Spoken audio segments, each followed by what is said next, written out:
Ever, an iHeartRadio podcast.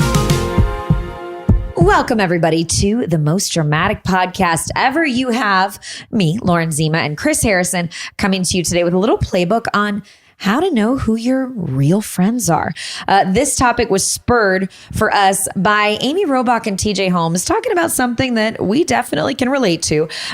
They went on their podcast and talked about their, quote, fake former colleagues from ABC who they say ghosted them after their scandal. They were talking on their podcast, which is also here on iHeartRadio.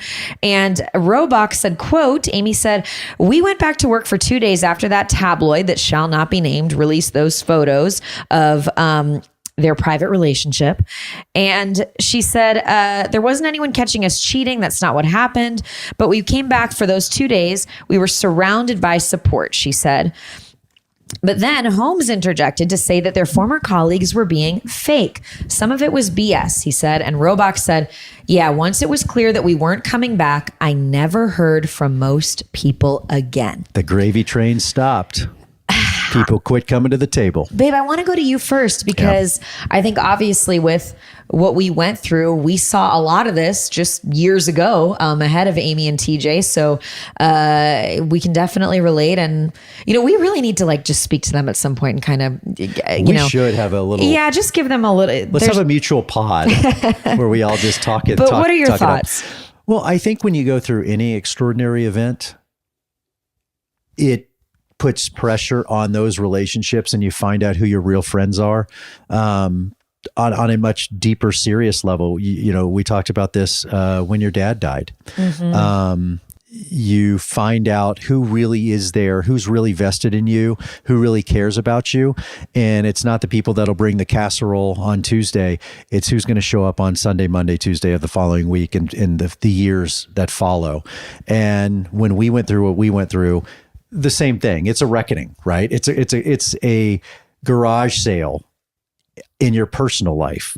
You go through this, by the way, when you go through a divorce, when you have kids and you're going through divorce and you've made so many friends because of your kids and sports and, you know, neighborhood friends. And then you realize, well, they weren't really with you because they were with you for your wife or the kids or whatever it was. And so, or if they're the type of friend who like chooses the other person, you know, well, they weren't really your friend. Yeah. Anyway. And so, because sometimes people make people choose. There are many stages in life. And so I'm glad Amy and TJ spoke about this because it's something that should be relatable to all of us because we will all go through this at some point in our lives. When you transition out of one thing into another in life, especially when it is on a massive scale. And yeah, when Lauren and I went through what we went through, same thing where there was a reckoning of there were those that stood beside us. There were those that called us immediately and spoke publicly or even privately, and they've never left our side. And to this day, they're right by our side. They're in that foxhole with you. But when the bullets start flying, as I like to say, you find out who will stay in that foxhole and who will really take the bullets for you. And a lot of people won't. And let me just say in their defense, because yes, some of them are just bottom feeders and they're just trying to attach to a good thing when things are going good. But you can't always, in their defense, you can't always expect people to go through everything with you. That's kind of a selfish, narcissistic trait of like, this is big for me. I'm going through something traumatic. Therefore, you should care and go through it with me. Now, the people got their own stuff going on. Yeah, people have their own shit and they have their own stuff to deal with. And you can't expect them to understand the depths of what you're feeling. No one could ever understand what we were going through and what we were feeling in those moments. The people that loved us most dove in to try to figure that out. No one could really know what you were going through when your dad died. The people that loved you most figured it out and they stayed with you to learn that. But you can't expect everybody. And when you're on set for Amy and TJ, they're at GMA, there's people in the green room. They come into your dressing room because you're surviving every day. There's people I traveled with. I took care of their kids. I helped them on day-to-day life. I would get a bar set up in Paradise or at a bar set up when we're quarantined, when we were shooting Claire season because we were stuck. And so I had a burger and a bar come in and everyone loves you in those moments. You're trying to treat the crew. You're trying to treat the crew. You're trying to take care of everybody. And everyone's like, oh, we love you, bro. We love you, bro. And you think in those moments, they would never leave you. Well, they will. I think, you've made such a good point, and the word reckoning or the phrase garage sale, are really applicable. There's friends in your life that are friends for a reason and friends for a season, right? Like some of what you're talking about is just the natural flow. And I think that's something we can't get upset about. Like if you move, you're going to hold on to some friends long distance and some you won't. And it's not that anything bad happened or that there's any anger or malice there. It's just you have to have a certain level of depth of friendship to overcome when things get harder, when it's not convenient or easy friendship. But then there's like a tragic case or where something horrible happens. And that's a different story. And that's kind of what you're talking about with us or with my dad and that kind of thing. And what I'm looking for in those moments is I don't necessarily need people to like publicly, as you're saying, go through it with you or stand beside you. Too. Yeah. It's the people that were jealous, the people that tug on your cape and try and take advantage of a moment. That happened as well. But I think some of what Amy and TJ are talking about here isn't like specific to our business. It's sometimes your work friends are not your life friends. Right. And I think we have a lot of mentality, like business culture is like your work family. And maybe it used to be a little different years ago. I've talked to my mom about this because we're two different generations, obviously. Like our businesses used to be like, maybe you worked for your neighborhood furniture store. Right. And you might work somewhere for decades and those people really were kind of your family. I think now a lot of people work for really big corporations and you hear this, our work family thing, but it's like, the reality is that company would fire you if they needed to. Yeah. And there's not as much loyalty and the camaraderie is more like for image purposes than it is real. And that's not to say you won't find work friends, but I think when you leave a job, if you walk away with like one or two really good friends from that, that's great. Not everybody who was your work friend is going to stay your real friend. No waiting to see the doctor. Hit.com/Chris and use promo code. However, we have millions of spots just like this on podcasts. It could be heard by millions. Supply. See website for details. High Five Casino. There's a saying, you want to be an entrepreneur? BotoxCosmetic.com and talk to your specialist. Tiva gives you powerful, clean.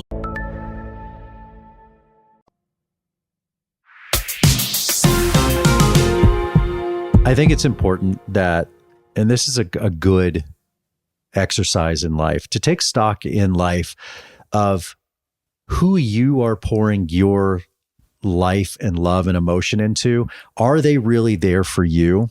Are they really that into you? No, but are they really that good of friends? And I think it's important that you don't exaggerate in your own mind and your own heart of what these people really do mean to you. Because like you said, especially what, you find out in these businesses is that sure, everybody's friendly and the executives that we were, look, I was with people that would tell me they love me every day at the network, at the studio. Bro, we love you. We'll always take care of you. You do everything for us. You've taken all the bullets. You've done this. We love you. We love you. Those people are nowhere to be found. And they will fire you, sell you, trade you for a bag of catfish if it helps them. That's the business. And so I'm glad that TJ and Amy brought this up, but I hope that they brought it up not to be bitter about it, but to just say, hey, this is something that happened to us because it happens to everybody in their life at some point in some way. And I think it's a really monumental, important thing to learn. Yeah. TJ said, quote, we get it to a certain degree. Everybody's trying to hold on to their job. They don't want to be seen as being an ally of the two people that ABC News doesn't like. We get it to a certain degree. We stayed away from some of our former colleagues because we were so worried about them. I mean, yeah, because you don't want anybody. We went through that. Yeah, we did, because we didn't want people's jobs to be affected. I mean, when we went through everything, you were so, I don't even know how many times you said like you just wanted the show to be okay because you didn't want people to lose their jobs. Yeah. And what's sticking out to me too, and it's a similarity between my dad and you, is also time. Like that is what's a little weird is it's sort of easy to say, your work friends, like it's easy to say what I just said, your work friends aren't your real friends. But when you have longevity at a place, like you'd been at the show for 20 years. My dad had been at his law firm for like 30 years. So you do think at a certain point, well, like we're friends, right? I've known you 20 years. 20 I've years. heard about your kids growing up. And what was that like for you? Because I don't have that same, like I'll talk about my dad's stuff in Yeah. a minute, but what was it like with somebody who maybe you weren't best friends with, but you'd known them 20 years at the show? And were there people who disappointed you like that? Yes, there were people that disappointed me. You know what it was? A lot of people that I helped kind of bring up in the business, and I fought for them, and I really tried to teach them. And because I loved being a mentor in that world and have watched young people grow up, because again, we're a victim of our own success over there. So we'd been together so long. People had started on the show as interns or PAs or what have you. And that's like the lowest level of production, and moved into really great roles. And so to watch them on that ride, to support them and help them, fight the fight in what can be a very tough, cruel business. And then to kind of have them turn their back on you in a very grand way. Some were very public. There was kind of one public thing that happened that I was really disappointed in everybody. But like TJ just said, I also kind of understand, because when you're a drowning person and if you try to help that person, they'll drag you down too. I think everybody saw me as, well, I just got to stay away from that. I got to save my own job. And there was some animosity that had grown between me and the bosses. And so I think these people were like, look, I'm just going to keep my head down and stay the course. And so interestingly enough, and I'll be interested to know if this happens with TJ and Amy, time can often heal a lot of those wounds. And there are people that have later come out and said, I'm sorry. I wish I had spoken up. Now that I have reflection upon that time, I really feel bad about leaving you or not saying something. And It's easy to get caught up in the pack mentality. I tell them, thank you. I love that. But I also understand, because you have to always remember the moment and have some grace and compassion for what everybody was dealing with in that moment. Because again, later we think, oh, it wasn't that bad, or that wasn't that crazy. Why didn't you say something? You got to remember that moment and how crazy it was, because it was just as crazy for them. And so you got to have a little compassion and grace as far as that goes too. And, I felt like that in my marriage. When I got divorced, you got to give people the grace to be like, it's confusing for them too. Yeah. I've had friends like apologize to me later and say, I wasn't really there for you when your dad died. Like, I gave you a card right when it happened, but I wasn't there for you. And I have no anger. I'm like, oh my God, we were like 22 years old. Like nobody understood it. Nobody got it. That's the thing, is emotionally, are they equipped to come to you? I do have some resentment about like certain family members who I don't think were there for my family, who should have known better, who were adults. I mentioned my dad's company where he worked. He was there for 30 years. And I do think one thing my dad did was he spent so much time where he worked because he wanted to provide a good life for his family. And he didn't really invest in that many friendships. Like, he had work and he had his family. Interesting, yeah. And that was all of his time. And I do think he thought the people who he worked with were his friends. I have not heard from any of those people since the funeral. Not once. And that blows my mind when I think about it, because I watched them stand up there and talk about him. And I put together my 21-year-old self with the help of a friend, cried over putting together a slideshow of his life. And, it was a lot of work stuff. And that was his time away from his kids. And everybody who I met who he worked with, one thing did make me really happy was like, they knew so much about me, because they were like, oh, all your dad did was talk about you guys. But they didn't reach out, they didn't check on us. And that was like a learning moment for me, and a lesson I kind of wish I'd remembered a little harder when we went through everything, which is like, you might think that these people are your friends. But sometimes when that connective thread, the job or whatever it is, or maybe they had their own issues or resentments, like that goes away. And maybe part of it wasn't real.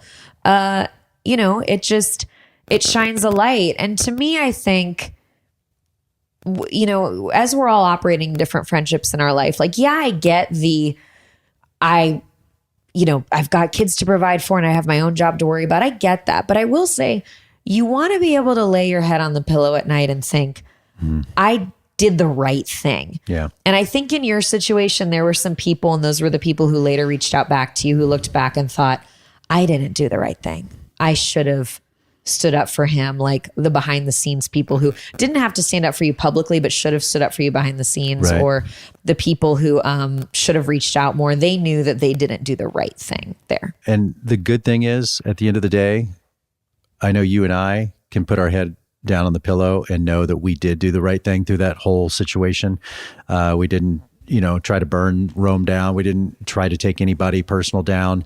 And I think the takeaway from all of this is, and we always talk about, be careful of what defines you in this world.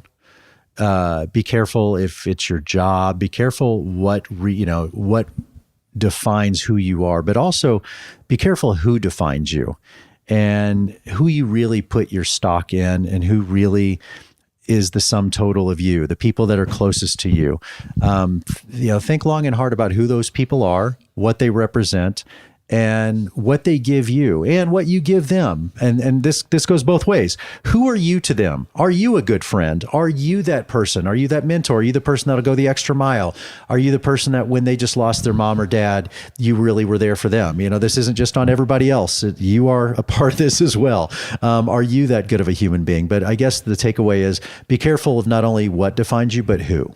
Yeah, the simple test for me is, this friend, this partner, whoever it is, are they making you better? Mm-hmm.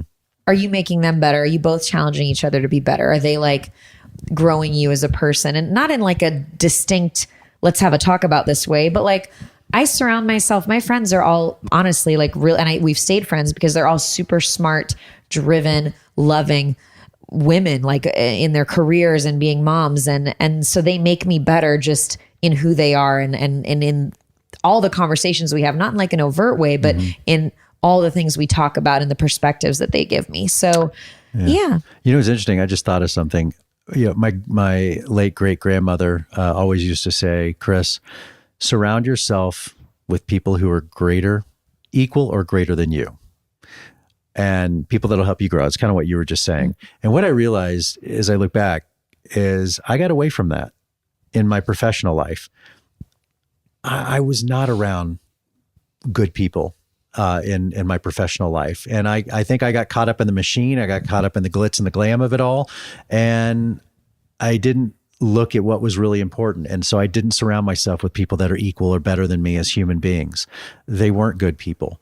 And I think that's why I'm so excited about what we're doing now with Merit Street, is we have surrounded ourselves with people who are equal or better and good people. And I look back and I'm like, damn, you know what? That's on me. Like, no, but look, you also, again, you had kids and a family, and no, I know. You had a job, and I think you love the fans. That's the thing, is it's like very much everybody who watched the show, that was always such a good relationship for you. And I really think that's what kept you at the show as long as it did. I mean, I'm speaking for you, for but sure. That connection and that love and the joy that, as you walk through an airport, that everybody seemed to have, it was that connective tissue for so many relationships. And those are good people. Great people. And a lot of people I did work with were very wonderful and are good friends. But you're right. As we walk into Merit, that's something you and I, like why we signed on with Merit really early. We talked about like, whoa, we didn't know it could be like this. Like these people they all seem to be really good people. Yeah. In Hollywood, that's hard to come by. So we are super excited for all that's to come. Hope this has given everybody a little perspective today. Please feel free to DM us with your thoughts or more. And as always, we love talking to you guys, and we will talk to you next time because we have a lot more to talk about. Thanks for listening. Follow us on Instagram at The Most Dramatic Pod Ever. And make sure to write us a review and leave us 5 stars. I'll talk to you next time.